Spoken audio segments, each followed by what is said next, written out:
Hello guys, അപ്പോൾ ഞങ്ങൾ എല്ലാവരും കൂടി ഓഫീസിലിരുന്ന് ഡിന്നർ കഴിക്കുന്ന കാഴ്ചയാണ് കേട്ടോ ഈ കാണുന്നത്. അപ്പം ഞാൻ ബിരിയാണിയാണ് കേട്ടോ ഓർഡർ ചെയ്തത്. ബാക്കി എല്ലാവരും മന്തിയും അൽഫാമും ഒക്കെയാണ് ഓർഡർ ചെയ്തത്. എനിക്കിപ്പോഴായ പിന്നെ ബിരിയാണി കഴിക്കാനാണ് കേട്ടോ ഇഷ്ടം. അങ്ങനെ ബിരിയാണി ആസ്വദിച്ച് കഴിക്കുവാണ്. ഞാൻ അളകാപുരിയിൽ നിന്നാണ് കേട്ടോ ബിരിയാണി ഓർഡർ ചെയ്തത്. ഇത് അവരുടെ പരസ്യമൊന്നുമല്ല കേട്ടോ. പിന്നെ ബിരിയാണി അവിടുത്തെ സൂപ്പറാണ്, അതുകൊണ്ട് അങ്ങനെ പറഞ്ഞു പോയതാണ്. അപ്പോൾ എപ്പോൾ ബിരിയാണി ഓർഡർ ചെയ്താലും ഞാൻ ഈ അളകാപുരിയിലേക്ക് പോകുള്ളൂ കേട്ടോ. എൻ്റെ കൈ അങ്ങനെ ഓർഡർ വെച്ചു. സാധാ നോർമൽ ചിക്കൻ ബിരിയാണിയാണ് കേട്ടോ ഈ പ്രാവശ്യം ഓർഡർ ചെയ്തത്. സാധാരണ ഞങ്ങൾ വാഴയിൽ പൊതിഞ്ഞ ഒരു സ്പെഷ്യൽ ബിരിയാണി ഉണ്ട് അവിടെ. പിന്നെ ഭയങ്കര ടേസ്റ്റിയുമാണ്. പിന്നെ കുറേ ക്വാണ്ടിറ്റി ഉണ്ട് കേട്ടോ, 2 പേർക്ക് സുഖമായിട്ടിരുന്ന് കഴിക്കാം. എഗ്ഗൊക്കെ ഉണ്ടാവും. ഇതിപ്പോൾ നോർമൽ ബിരിയാണി, ഇതിൽ എഗ്ഗില്ല, പക്ഷേ 3 പീസും കുറേ റൈസൊക്കെ ഉണ്ട് ഗൈസ്. അത് തന്നെ കഴിച്ചാൽ നമ്മുടെ വയറ് നിറഞ്ഞു പോകും. എനിക്ക് ഒത്തിരി ഇഷ്ടമാണ് കേട്ടോ അവിടുത്തെ biryani.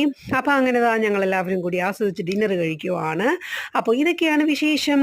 Thank you so much.